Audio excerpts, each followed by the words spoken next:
My parents decided to sell what they thought was my car to fund my sister's self-care vacation and buy her a few expensive gifts because she just got divorced.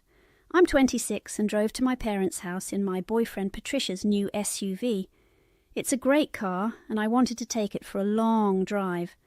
Patricia, who's 28, saved up for a long time to buy it and has had it for almost 2 months. We've been together for 2 years and he moved in with me last month.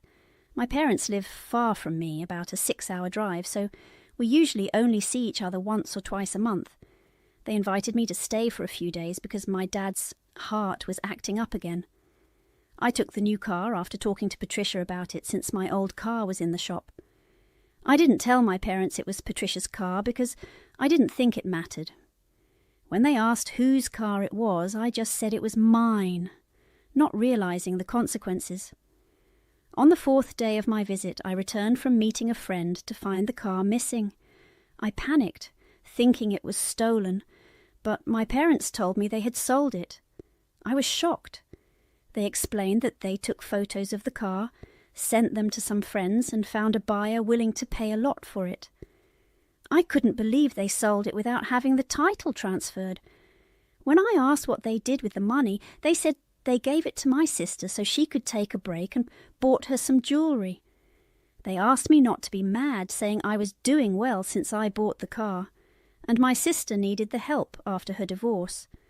They didn't want to use their own money because they needed to save for retirement. I was furious and started yelling at them, telling them they messed up big time because the car wasn't even mine. It belonged to Patricia. They had met Patricia a few times but weren't close, so they were shocked when they found out. Instead of apologizing, they blamed me for not telling them the truth. They said they planned to sell the car without my knowledge and convince me not to press charges, but now they were scared because the car wasn't mine. They wanted me to talk to Patricia and convince him not to press charges. They tried to manipulate me, saying they believed I wouldn't hurt them because we're family. I told them to contact the buyer and get the car back, but they said they had already sold it and given the money to my sister, so it wasn't possible. The only reason I negotiated with them wasn't to protect them. It was because I wanted the car back. I knew how hard Patricia had worked for it, and my parents defending their decision to sell it for my sister's sake was really pissing me off.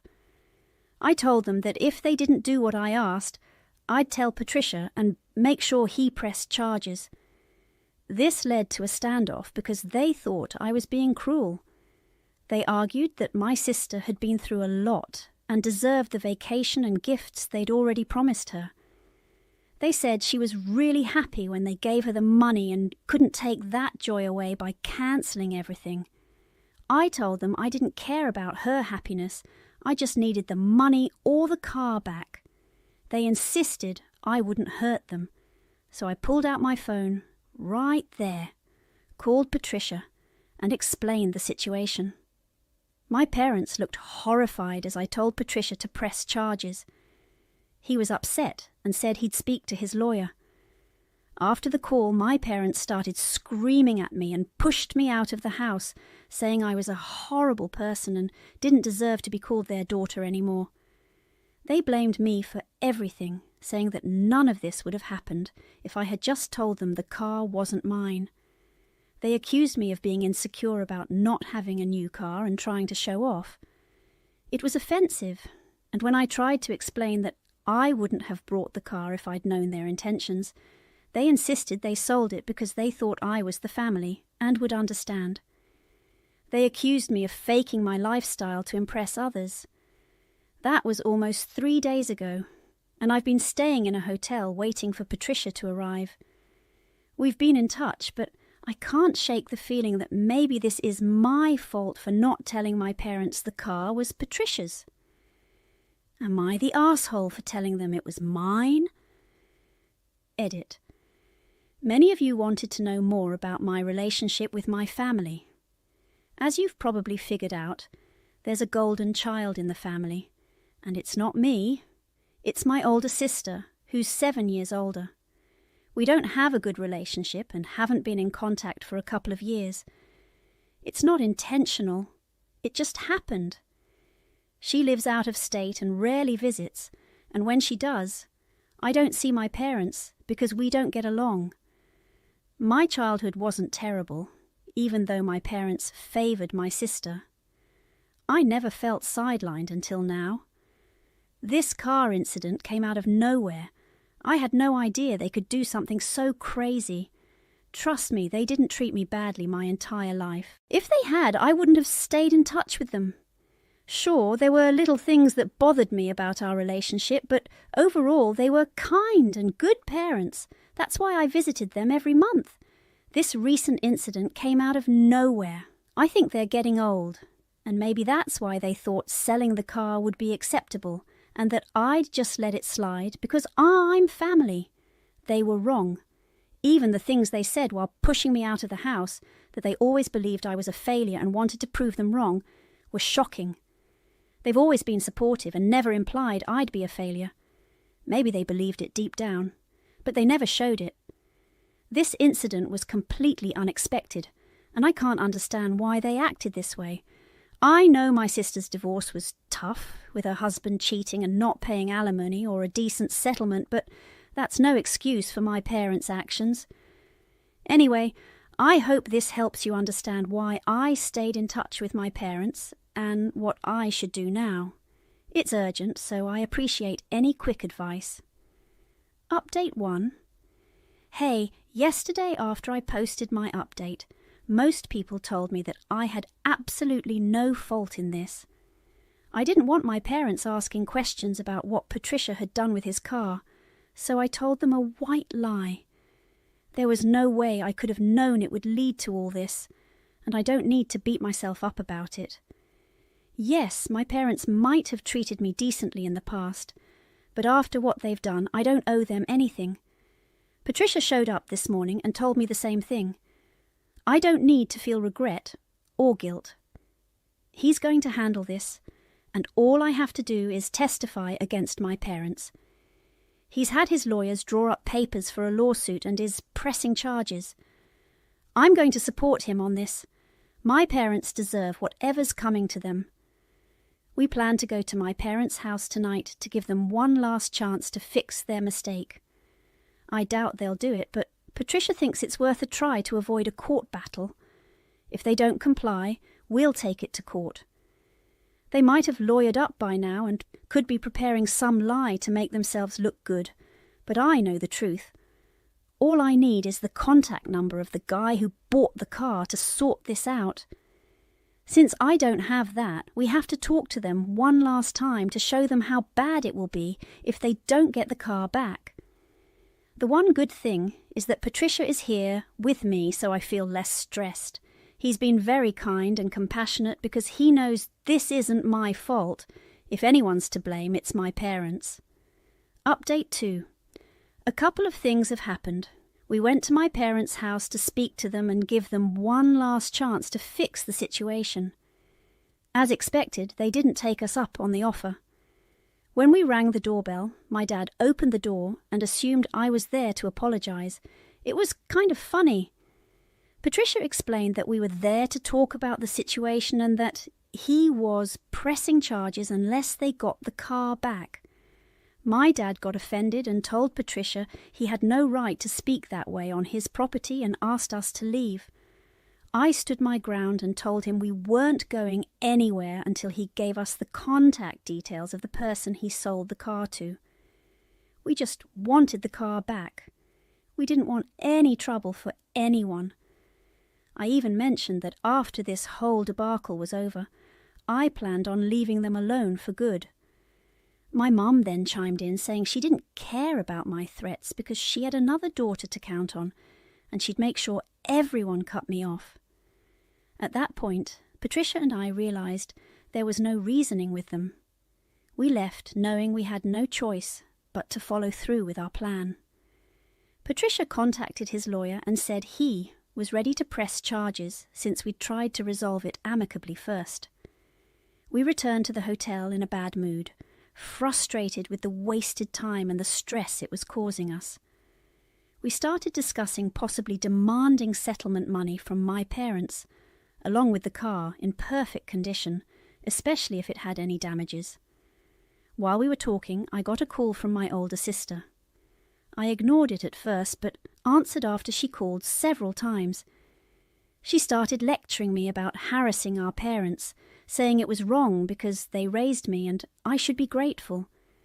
I was already upset and didn't want to talk to her, so I told her that she might think I owed them something, but I didn't see it that way.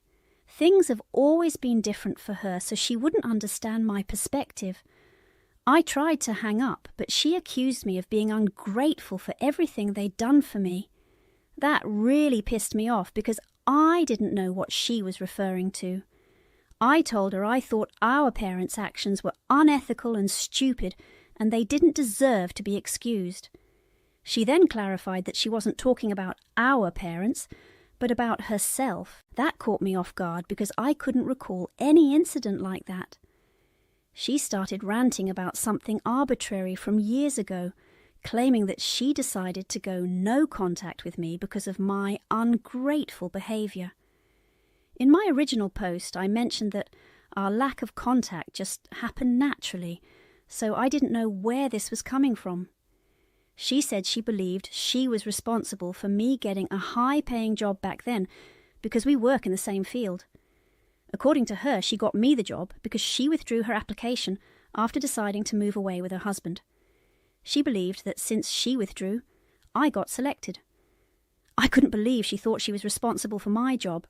I mean, I'll never know for sure, but she genuinely believed that I owed her a thank you after she moved away and left the job to me. When I didn't thank her, she decided never to speak to me again until I acknowledged what she had done, which obviously never happened. So we haven't spoken for the past couple of years. I was so confused because I had no idea she had these expectations. Even if I had known, I wouldn't have thanked her because they were completely unreasonable. I told her off immediately, saying she wasn't responsible for me getting the job. I'm just as qualified as she is, and I got the job because of my hard work and perseverance, not because she withdrew her application. I told her I didn't care if she thought I was ungrateful. I just wanted her to leave me alone. I made it clear that I was going to ensure my parents returned the car in perfect condition. If she thought it was unfair, too bad. She was foolish to think she could call me, say such ridiculous things, and change my mind about the situation. I also pointed out that she'd always been treated like a princess, while I was treated like just another kid. I never resented them for it, but it was about time I acknowledged the difference. Then I hung up and blocked her, making sure we stay no contact permanently. After the call, I talked to Patricia. We're not sure if our parents put her up to this, but if they did, they only made things worse for themselves. It's been a long day, and it's almost 1 a.m. We have another long day ahead, so I'm going to try and get some rest. I needed to vent my feelings here, even though I talked to Patricia about it, just to get it all out of my system. Thanks for sticking with me until the end. It means a lot to me. I'll keep you updated on what happens next, and hopefully my parents won't put up much of a fight anymore because I'm really sick of everything and just want to return to my normal life. Update 3. Hi, it's around noon, and it seems Patricia and I might not have to go to court after all. This morning my parents showed up at the hotel trying to get us to stop whatever we were planning. When we got a call from the front desk, I wasn't sure if we should let them up, but Patricia thought we should talk since they might have changed their minds. So we let them in, and they started apologising profusely, saying they had thought things over and didn't want any trouble. They wanted to settle this out of court. They told us they'd contacted the man who bought the car and were trying to convince him to return it. Apparently he was planning a cross-country road trip, but they managed to persuade him, promising to pay him $2,000 more than he paid for the car. So we might be getting Patricia's car back after all. We're relieved because we don't have to stay here longer than necessary.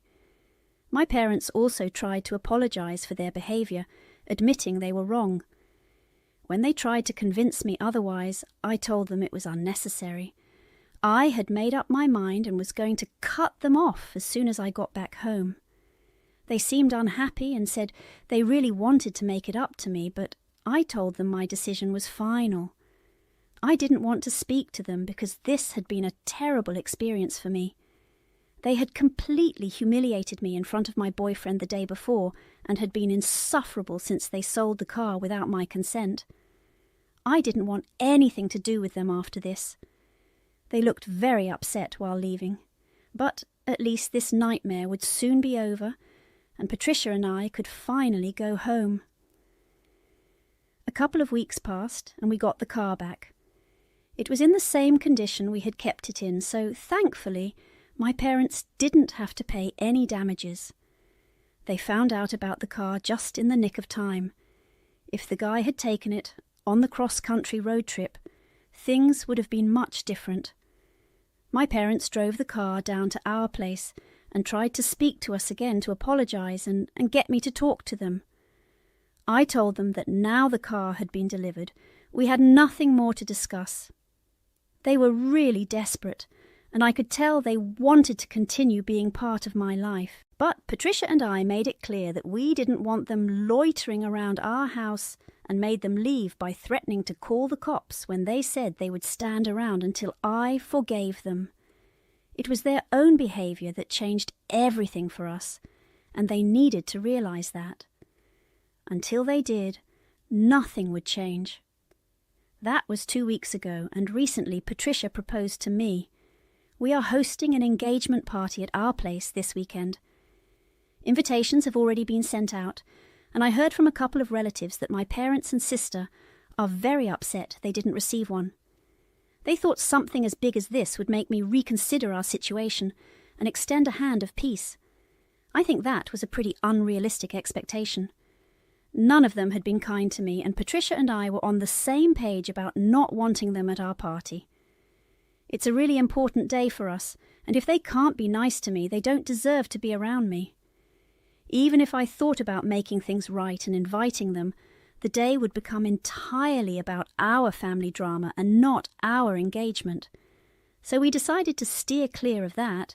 They shot themselves in the foot by talking about this to our relatives, who didn't have nice things to say about me. They thought I was being bratty and blowing things out of proportion. Maybe I'll just stay this way and keep my distance from them, and then they won't have to deal with my